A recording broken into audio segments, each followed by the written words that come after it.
रात का सन्नाटा हवेली के आंगन में और भी गहरा होता जा रहा था।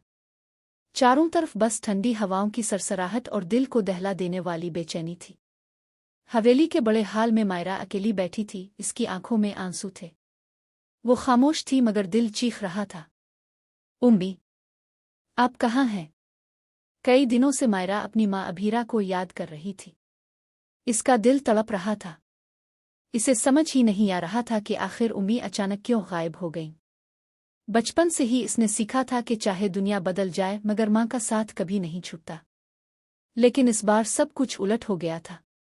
वो बार बार फोन उठाती और फिर रख देती, मगर इस रात इसने हिम्मत की। कांपते हाथों से नंबर मिलाया। घंटियों की आवाज कमरे में गूंजने लगी।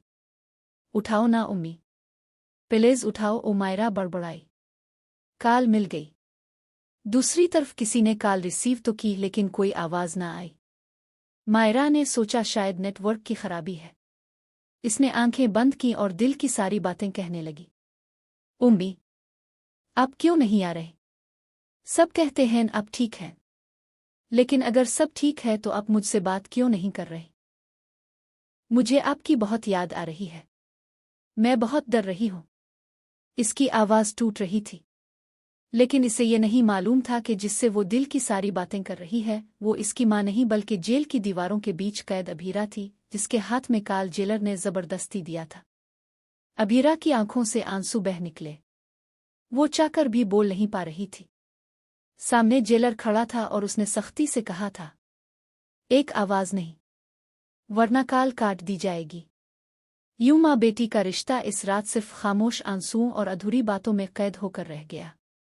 उधर घर में सबको ये डर था कि मायरा को कहीं सच्चाई का पता न चल जाए। अरमान ने इसे संभालने की कोशिश की। वो मायरा के पास आया और बोला, मायरा, सब ठीक है, तुम्हें फिक्र करने की जरूरत नहीं है। तुम्हारी उम्मी बहुत जल्द तुम्हारे पास होंगी। मगर मायरा ने फौरन सवाल दाग दिया, अगर सब ठीक है तो पापा मुझे क्यों टाल रहे हैं? और आप भी सब झूठ क्यों बोल रहे हो? मुझे लगता है उम्मी किसी बड़ी मुसीबत में है। मुझे सच बताओ अरमान। अरमान चौंक गया। वो जानता था कि अगर इसने सच बताया तो मायरा टूट जाएगी, और अगर झूठ बोला तो ये राज ज्यादा दिन छप न पाएगा। इसी कश्मकश में अरमान उलझा हुआ था कि अचानक हवेली के दरवाजे पर किसी का साया दिखाई दिया। वो थी गीतांजलि।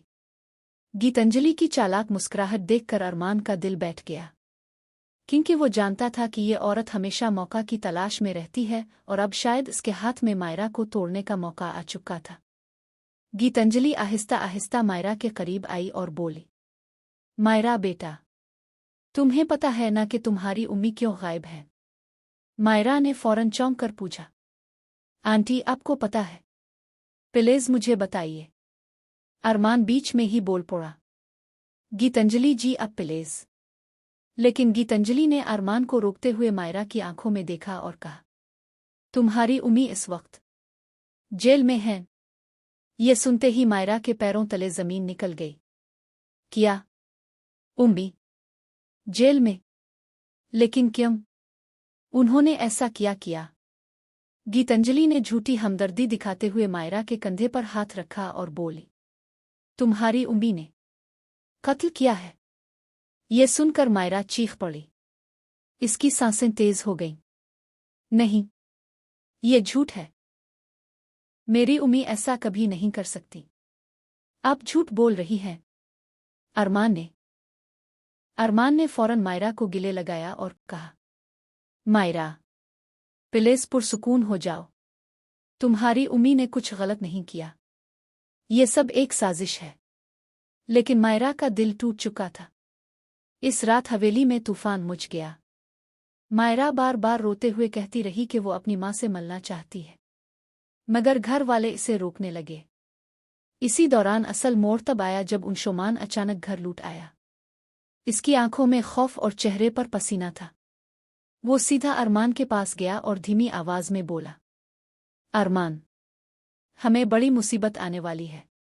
मैंने शादी में जो देखा वो सब हमारे लिए खतरा है। अभीरा जेल में है क्योंकि असल कातिल कोई और है। अरमान चौंक गया। क्या? कौन है असल कातिल? उनशोमान ने उधर उधर देखकर कांपती आवाज में कहा। वो है गीतांजलि। अब कहानी ने ऐसा मोड़ लिया कि हवेली का हर कोना दहुल गया। अगर गीतांजलि ही असल कातिल है तो फिर इसने इल्जाम अभीरा पर क्यों लगाया? और किसका कत्ल हुआ था? असल में शादी के दौरान एक हादसा हुआ था। वहां अचानक एक शख्स की लाश मिली जो खानदान का पुराना दुश्मन था। सबके सामने हालात ऐसे बने कि शक अभीरा पर गया और इसे गिरफ्तार कर लिया गया। मगर उनशोमान ने अपनी आंखों से देखा था कि इस रात गीतांजलि ने इस आदमी को धक्का दिया था। अब सवाल ये था, क्या अरमान मायरा के सामने ये सच लाएगा? फिर मायरा ये सदमा बर्दाश्त न कर पाएगी। और सबसे बड़ा खतरा ये था कि गीतांजलि मायरा को अपने जाल में फंसाना चाहती थी। वो मायरा के करीब आकर बोली, बेटा मैं तुम्हारी उम्मीद जैसी हूं। अगर तुम्हें कोई दुख हो तो तुम मेरे पास आना। मायरा आहिस्ता आहिस्ता इसकी तरफ खींचने लगी। उधर जेल में बैठी अभीरा अपनी बेटी की आवाज सुनकर रो रही थी। इसके दिल में सिर्फ एक ख्वाहिश थी, काश मैं एक बार अपनी बेटी को गिले लगा सकूं। लेकिन इसे ये नहीं मालूम था कि जेल में भी एक बड़ा खतरा इसका इंतजार कर रहा है। रात को अचानक जेल के अंधेरे राहदारी में किसी ने इसके सेल का ताला खोल दिया। अभीरा चौंक कर उठी और देखा कि सामने कोई खड़ा है। वो थी गीतांजलि। अब असल खेल शुरू होने वाला था। गीतांजलि मुस्करा कर बोली, अभीरा तुम्हारी बेटी अब मेरी हो चुकी है और तुम्हें हमेशा के लिए यहीं सोना होगा। अभीरा ने चीख कर कहा, नहीं, मैं अपनी बेटी को कभी तुम्हें नहीं दूंगी। सच बाहर आएगा और तुम्हारा असली चेहरा सबके सामने होगा। मगर गीतांजलि ने सर्द हंसी हंसते हुए कहा, सच कभी बाहर नहीं आएगा, क्योंकि कल सुबह तुम इस जेल में नहीं रहोगी। तुम्हारा नाम और तुम्हारी यादें सब मिटा दी जाएंगी। अभीरा का दिल कांप उठा। क्या वाकई गीतांजलि इसे हमेशा के लिए खत्म कर देगी? क्या मायरा कभी अपनी मां तक पहुंच पाएगी? क्या अरमान और उनशोमान सच सबके सामने ला पाएंगे? दोस्तों, आने वाले एक साथ में ये कहानी और भी ज्यादा चौंकाने वाले मोड़ लेगी। एक तरफ बेटी मायरा अपनी मां के लिए तड़प रही है, दूसरी तरफ मां अभीरा अपनी जान बचाने के लिए लड़ रही है। और बीच में खड़ा है अरमान, जो खानदान को बचाने और मायरा को टूटने से रोकने की कोशिश कर रहा है।